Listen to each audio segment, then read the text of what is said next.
ठाकरे गटाचे आमदार राजन साळवींच्या घरी एसीबीची धाड पडली।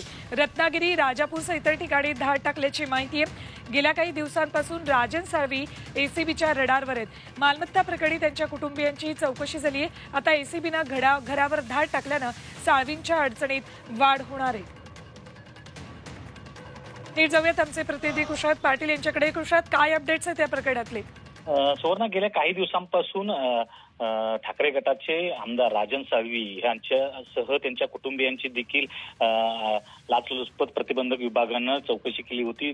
अनेकदा अलिबाग या ठिकाणी त्यांच्या कुटुंबियांची चौकशी झाली होती आणि त्यानंतर आज त्यांच्या निवासस्थानी रत्नागिरी इथं आणि त्यासोबत राजापूर आणि त्यासोबत त्यांच्या इतर ठिकाणी ज्या मालमत्ता आहे त्या सर्व ठिकाणी अँटी करप्शनच्या वतीनं ही धाड टाकलेली आहे। आणि या धाडीमध्ये सकाळपासून जे शोध सत्र सुरू आहे की आणखी किती मालमत्ता ज्या आहेत किंवा त्या संदर्भातले कागदपत्र आहेत त्या शोधण्याचं काम अँटी करप्शनच्या वतीनं सध्या सुरू आहे। अँटी करप्शन ही धाड सकाळी पहाटे लवकर टाकल्याची माहिती समोर येते। त्यामुळे राजन साळवी यांच्या अडचणीमध्ये वाढ झाल्याचं दिसून येते।